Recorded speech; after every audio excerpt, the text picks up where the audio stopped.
right, for more on how the markets are moving to start this week of trading, we're joined now by Seth Denson, the co-founder and chief strategist at GDP Advisors. Seth, great to have you on this Monday. Let's start with the U.S. and China deciding to delay their trade talks. They were supposed to happen this weekend. How concerned are you? How concerned should investors be about rising tensions with China? Well, I mean, listen, I don't know that tensions ever softened between the U.S. and China. So I think that investors have come to realize that high tensions between the United States and China are a part of the story now. And so I'm not overly concerned this morning about the conversation that didn't happen or that it may not happen anytime soon. At the end of the day, the trade deal is now, almost half a year, a little bit more old. China's only held up 23% of their end of the bargain so far as their purchases of the United States goods. And again, I think our market is still strong and doing well. So again, I think that until the election is over, all signals are that the conversations have probably slowed. If not, they're going to be non-existent going forward. Well, let's talk about the election because it's not that far off. President Trump has always touted himself as being really tough on China, but I know you say that China actually sees Biden as the more formidable partner. How so, and how might that impact things? Well, I think that certainly China has had their challenges with the Trump administration, and I think that as they look to Biden or at a Biden administration, a Biden-Harris administration, they're certainly thinking, hey, we've got some track record to go off here, right? I mean, they had 8 years of an Obama administration where Biden was very much involved, and so I think the we'll call it lack of predictability of the Trump administration is challenging for China as they start to think through their 100-year plan and execute it. So, there were reports out last week that China is certainly pulling for a Biden administration, and we'll see if that pans out for them. But that's certainly the position I think that they're taking. How badly are farmers here in the U.S. relying on Chinese purchases just to stay afloat right now?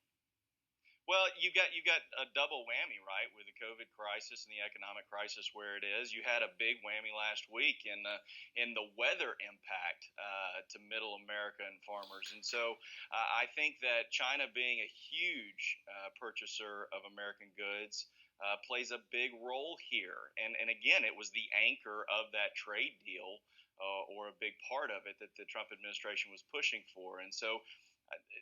That hasn't changed. American farmers need China buying American goods, and hopefully that'll happen soon. The president's also made a point of targeting very specific industries like the tech industry, for example, and specific companies. Huawei. Now he's pointing at potentially banning Alibaba. What would that mean for small businesses here in the U.S., particularly during this pandemic? Many of them have found new customers by using Alibaba. Well, it could have an impact, and again, this is the challenge you have when you're thinking about the long-term impact of technology and how it's going to play a role in national security. And I think that's the position that the Trump administration has taken. But there is some short-term sacrifice in having to rethink it, and you've got again kind of a double kick you while you down for small businesses who've largely had to close because of the pandemic and have found new ways of doing business because of the technological enhancements that are provided by companies like Alibaba. So again, I think this is going to be painful if it goes through, and I'm hopeful that there's a workaround and a way to continue to provide the goods and get the goods and services and the technology support without impacting national security in a way that the Trump administration will be pleased with. Let's switch gears a little bit and talk about the stimulus plan that is being negotiated, or maybe not even negotiated at this point. The market really seemed to price in that some type of stimulus deal would pass. Where does it leave things now? The fact that lawmakers, they did leave, and now I guess they're coming back because of the Postal Service. But what is the thought from Wall Street when it comes to just politicians at this point? Well, on Friday, the S&P was within 1 point of an all-time record, and we were no closer to a deal happening then. So I think that the markets have priced in the reality of politics, because politics is the reason we don't have a deal here. It's not because the American people don't want it. It's not because the American people don't need it. It's because both sides are playing against each other from a political perspective.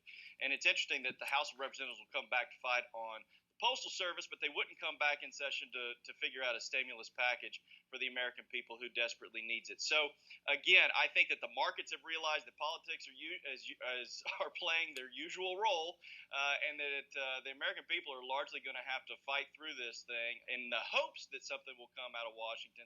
Obviously, the Trump administration is trying to do some things through executive order, but we'll ultimately see. But I think that the markets are where they are, and they realize that politics isn't going anywhere. One of the things that's really apparent during this pandemic is that Wall Street and the markets are quite different from the economy and what's going on Main Street. And it seemed a little confusing at first when you think about just millions of people unemployed. But in some ways, is Main Street's loss Wall Street's gain? When you think about, if a mom and pop store was to close up, and people still need certain products, they might go to a Walmart or a Target or an Amazon, which are, of course, publicly traded companies. Yeah, and I think that the proof has been shown out here in that these small non-publicly traded organizations who are fighting to make it and to do things have largely suffered, while larger organizations, publicly traded, have found opportunity in that. They found opportunity in consolidation, in mergers and acquisitions, in low cost of capital, and that's why I think that the stock market has done well. And there's the real disconnect, I think, in our economic system. Not that it's wrong, but that's just the way that it oftentimes sadly works, is that the Main Street mom and pop suffers while the Wall Street organizations get bigger and find ways to capitalize on that. Is there any point where that stops, though, where the economy just gets so bad that it can't support, the valuations from these companies in terms of consumer spending or other areas? Well, I've long said that I think some of these evaluations, I wonder what's driving them, and I think that is something that certainly, as we come out of this, a lot of heads are going to start looking at.